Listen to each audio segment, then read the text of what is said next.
Pemusatan latihan pertama Timnas Indonesia di Bali bukan sekedar pemanasan. Di balik keringat yang bercucuran, ada racikan strategi baru dari pelatih Alex Pastor yang langsung mencuri perhatian. Bukan strategi biasa, Pastor nampaknya datang dengan misi yang gak main-main. Sosok Stefano Lillipali, gelandang serang milik Borneo FC itu tak hanya kembali ke pangkuan Timnas, tetapi langsung mendapat tugas rahasia dari asisten pelatih Alex Pastor. Tugas itu bukan sekedar adaptasi biasa, melainkan misi khusus mengejar kebugaran maksimal demi menyamai intensitas fisik rekan setimnya. Menurut sumber internal tim pelatih, match fitness Lillipali akan menentukan apakah ia masuk starting 11 saat Timnas menjamu Cina dan Jepang. Meski dikenal sebagai pemain kreatif dengan visi permainan yang tajam, Pastor tak memberi kelonggaran sedikit pun. Ini bukan soal skill lagi, tapi kesiapan tempur. Cina dan Jepang bermain dengan intensitas tinggi. Siapapun yang turun harus 100% siap. Meski Lillipali belum tentu tampil sebagai starter, kehadirannya membawa pengalaman penting di lini tengah. Jika berhasil memenuhi ekspektasi Pastor, bukan tidak mungkin ia menjadi salah satu kunci taktik rotasi Kluivert. TC perdana ini bukan sekedar latihan biasa, ini adalah titik awal strategi baru di bawah duo Kluivert dan Pastor. Dan baru bergabung oleh Romani langsung tancap gas di latihan perdana. Pemain asal Oxford United ini menyadari bahwa laga bulan Juni sangat penting untuk skuad Garuda. Apalagi mereka akan lebih dahulu menjamu Cina sebelum tandang ke Jepang. Ole menegaskan bahwa mereka tidak gentar untuk menatap pertandingan terakhir. Kemenangan akan coba dikejar saat melawan Cina dan Jepang nanti. Menurutnya, ini jadi target realistis karena mereka membawa misi untuk bisa lolos ke Piala Dunia. Butuh perjuangan ekstra keras agar misi tersebut bisa dilewati dengan baik. Tak sendirian, semangat membara juga datang dari Tom Hai. Pemain kunci tim nasional Indonesia itu menunjukkan sikap dewasa dan profesional saat menanggapi sorotan jelang duel penting kontra Cina di ajang kualifikasi Piala Dunia 2026 zona Asia. Meski publik menilai laga tersebut sebagai momentum balas dendam, gelandang kelahiran Belanda itu menegaskan bahwa ia memandangnya sebagai satu dari sekian laga penting yang harus dimenangkan. Dua laga tersisa melawan Cina dan Jepang akan menjadi penentu apakah Indonesia bisa melaju ke putaran keempat atau bahkan mengejar posisi lolos langsung. Namun, Hai menolak untuk memberikan beban berlebih pada satu pertandingan saja. Dalam wawancara di kanal YouTube miliknya, The Highway, ia menjelaskan bahwa semua pertandingan dalam fase kualifikasi punya nilai yang sama pentingnya. Saya paham bahwa dari perspektif tertentu mungkin terasa begitu. Itu terdengar klise, tapi setiap laga yang Anda mainkan itu besar. Menurut Hai, menaruh terlalu banyak fokus pada satu laga bisa menjadi jebakan. Ia percaya penting untuk menjaga konsistensi mental dan tidak terbawa oleh narasi eksternal yang menyebut laga ini sebagai ajang balas dendam. Dengan pendekatan profesional itu, Hai justru memberi sinyal bahwa Timnas Indonesia harus tetap tenang dan fokus, bukan terbawa suasana. Ia mengingatkan bahwa target utama adalah lolos ke Piala Dunia, dan itu tak bisa dicapai dengan menganggap satu laga lebih besar dari yang lain. Dan jelang laga krusial tersebut, bukan cuma warga plus 62 yang semangat. Legenda Manchester United juga ikut-ikutan yakin Timnas bisa lolos ke Piala Dunia. Pria bernama lengkap Wesley Michael Brown mendatangi Indonesia dalam rangka kunjungan ke gerai Adidas di Pacific Place, Jakarta pada Minggu kemarin. Di sela kegiatan meet and greet bersama fans, ex-defender Man United menjawab pertanyaan seputar Timnas Indonesia dari awak media. Brown menyinggung agenda sang Garuda di kualifikasi Piala Dunia 2026. Ia 45 tahun yang membela Setan Merah pada 1997 sampai 2011 itu juga memberikan sedikit nasihat untuk skuad asuhan Patrick Kluivert yang sedang merajut mimpi ke pentas terakbar dunia. Bek Timnas Inggris di Piala Dunia 2002 tersebut mengungkap opini dan pengalamannya dengan sosok Kluivert. Pertama, dia memang pemain yang hebat. Saya pernah melawannya beberapa kali, ucap Brown. Data Transfermarkt merekam duel Brown versus Kluivert memang pernah tersaji 4 kali. Bentrokan pertama muncul di laga uji coba internasional antara Inggris versus Belanda pada 2001. 3 duel selebihnya adalah partai Man United versus Newcastle di Liga Inggris dan Piala FA musim 2004-2005. Brown mengaku tidak mengenal Kluivert lebih jauh, termasuk soal rekam jejaknya sebagai pelatih.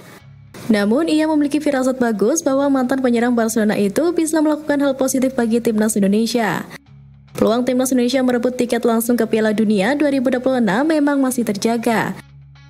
Namun jalan menuju mimpi itu tak semudah membalikan tangan.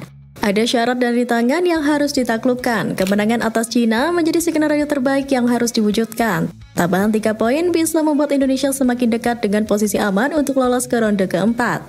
Saat ini, tim asuhan Patrick Kluivert berada di peringkat keempat klasemen sementara dengan 9 poin dari 8 pertandingan.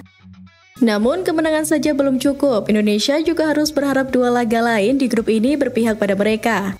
Pertama, Jepang diharapkan menang atas Australia. Kedua, Arab Saudi idealnya bermain imbang melawan Bahrain. Jika semua skenario tersebut terjadi, Indonesia akan naik ke posisi ketiga dengan 12 poin. Australia bertahan di posisi kedua dengan 13 poin, sedangkan Arab Saudi merosot ke peringkat keempat dengan 11 poin. Bahrain tetap di peringkat kelima dengan 7 poin dan Cina tenggelam di dasar klasemen dengan 6 poin. Dengan hanya 1 pertandingan tersisa setelah itu, posisi ketiga menjadi target paling realistis. Pasalnya, posisi pertama dan kedua tampaknya masih terlalu berat untuk dikejar dalam waktu sesingkat ini. Finish di posisi ketiga atau keempat tetap memberi peluang lolos. 2 posisi itu memungkinkan Indonesia melaju ke ronde keempat. Tahap itu menjadi penentu terakhir menuju putaran final Piala Dunia 2026. Satu hal yang pasti, nasib timnas Indonesia tidak hanya ditentukan oleh hasil mereka sendiri, tetapi juga oleh hasil laga lain. Maka dari itu, pertandingan kontra Cina tak boleh disia-siakan. Laga dimulai, Cina sudah heboh sendiri lihat skuad Garuda. Menjelang pertandingan, media Cina 163 mewaspadai kekuatan Indonesia di bawah asuhan Patrick Kluivert. Media tersebut menyoroti kehadiran 19 pemain naturalisasi dalam daftar 32 pemain yang dipanggil ke tim merah putih. 163 meyakini para pemain naturalisasi yang mayoritas berkarir di Eropa akan menjadi hambatan besar bagi Cina. Oleh karena itu, 163 menilai akan sulit bagi Cina untuk mendapatkan poin di kandang Indonesia. Timnas Indonesia memanggil 19 pemain naturalisasi asal Belanda, akan sulit bagi Cina untuk mendapatkan poin di kandang Indonesia, tulis media Cina tersebut. Di antara para pemain naturalisasi di skuad Garuda saat ini, hampir semuanya berasal dari Belanda. Kehadiran pemain-pemain dari negeri kincir angin membuat aroma Belanda semakin kental di timnas Indonesia. Terlebih, jajaran kepelatihan juga sebagian besar dihuni oleh para profesional dari Belanda. Berkaca dari itu, 163 menyebut timnas Indonesia sudah tidak bisa disebut sebagai tim dari Asia Tenggara. Menurutnya, Indonesia lebih cocok dianggap sebagai tim dari Belanda. Nah, kayak yang udah-udah, kalau biasanya sih bela timnya sendiri ya, tapi kali ini mereka malah nyerang pelatihnya sendiri. Waduh, mulai drama nih. 2 minggu sebelum pertandingan, pelatih timnas Cina Branko Ivankovic merilis daftar pemain yang berisi 27 nama dengan perincian 3 kiper, 9 bek, 7 gelandang, dan 8 penyerang. Namun, jumlah penyerang menimbulkan pertanyaan. Sohu menilai jumlah penyerang tidak mencerminkan keseriusan Ivankovic meladeni tim merah putih. Mereka mengabaikan pertahanan dan membawa 8 pemain depan dengan 7 memenangkan pertandingan lewat cara ofensif. Posisi Cina benar-benar di ujung tanduk karena saat ini menjadi penghuni juru kunci grup C dengan 6 poin. Kekalahan dari Indonesia bakal mengubur impian ke Piala Dunia, begitu pula jika seri. Udah nyalahin pelatihnya sendiri, media Cina juga sempat-sempatnya nuduh yang aneh-aneh. Media Cina Sohu menuduh AFC menguntungkan timnas Indonesia perkara pemilihan wasit.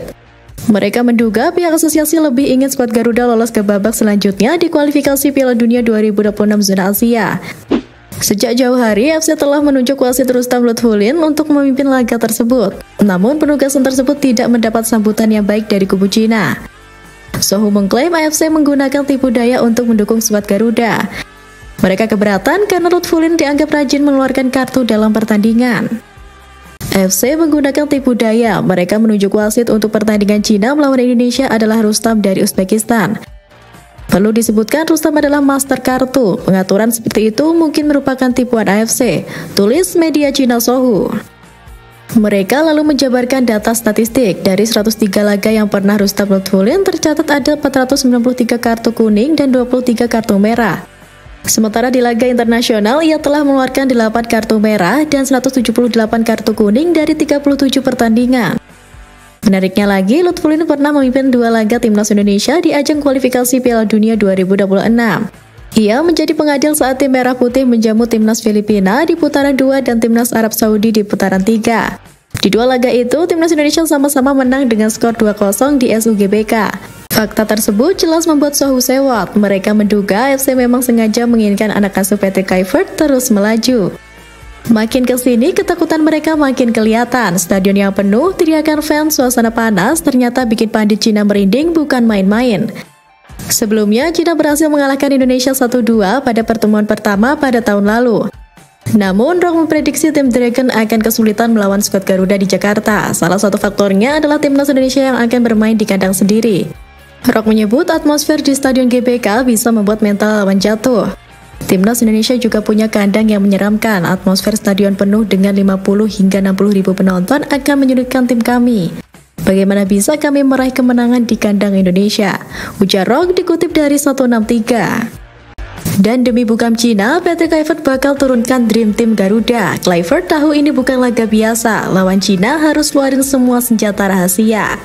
Walaupun 3 pemain kunci timnas Indonesia tidak dapat tampil dalam pertandingan melawan timnas Cina di putaran ketiga kualifikasi Piala Dunia 2026 zona Asia.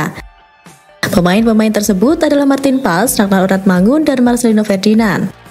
Tapi posisi Pas kemungkinan akan diisi oleh Emil Laudero yang berpeluang untuk menjalani debutnya setelah dinaturalisasi pada Maret lalu. Di sisi lain, posisi Oratmangun dapat diisi oleh Egy Maulana Fikri, winger dari Dewa United yang menjadi pencetak gol terbanyak timnas Indonesia di BRI Liga 1 2024-2025 dengan torehan 12 gol dan 7 assist. Sementara itu, Ricky Kambuaya yang menunjukkan performa mengesankan saat melawan timnas Bahrain pada Maret lalu, meskipun hanya bermain sebagai pengganti layak untuk mengisi posisi Marcelino. Lalu bagaimana dengan posisi lainnya? Pelatih timnas Indonesia Patrick Kluivert diperkirakan tidak akan melakukan banyak perubahan pada susunan tim. Formasi 3-4-2-1 tampaknya akan tetap dipertahankan. CIZES dipastikan akan menjadi starter dalam laga mendatang, asalkan tidak ada halangan yang berarti. Bek yang kini membela Venezia di Serie A 2024-2025 ini juga menjabat sebagai kapten timnas Indonesia. Persaingan untuk mengisi 2 posisi pendamping Izes akan sangat ketat. Rizky Ridho dan Justin Hubner merupakan kandidat yang kuat untuk posisi tersebut. Namun, Mads Hilgers juga menjadi pilihan yang sulit untuk diabaikan. Dengan pengalaman bermain di Eropa serta di Liga tertinggi Belanda, Hilgers sebenarnya adalah kandidat terbaik untuk mendampingi Izes. Meskipun begitu, performa Hilgers akhir-akhir ini di FC Twente menunjukkan penurunan yang cukup signifikan. Pindah ke posisi lini tengah, Kevin Dix, Tom Hai, Joey Paul Pesci, dan Kevin Verdonk diharapkan dapat memberikan kontribusi maksimal. Kombinasi pemain ini diyakini akan menjadi yang terbaik untuk tim yang dikenal dengan nama Garuda. Namun, jika Dix yang sebenarnya berposisi sebagai bek tengah ditarik ke belakang, maka posisi wingback kanan sebaiknya diberikan kepada Yaakob Sayuri yang baru saja kembali ke timnas Indonesia.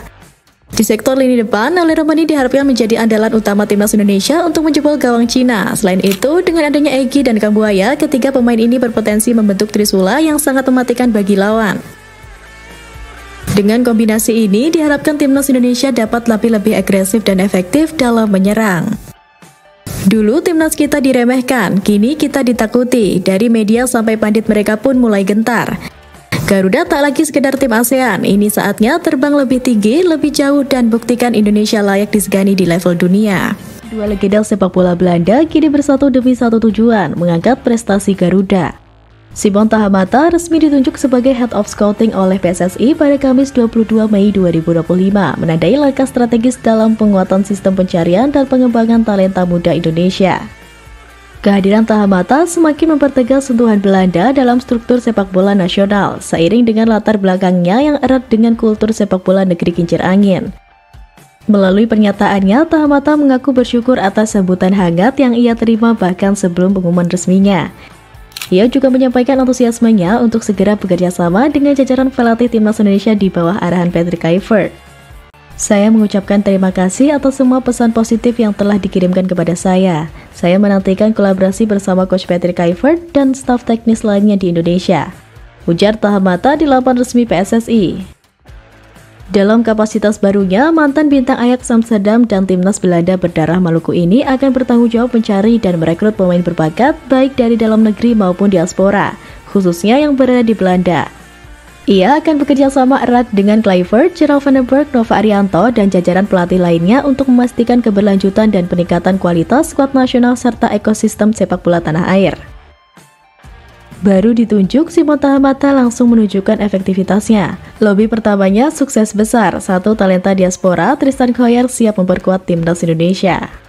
Tahamata juga berperan untuk pengusulan pemain keturunan yang menurutnya layak untuk dinaturalisasi.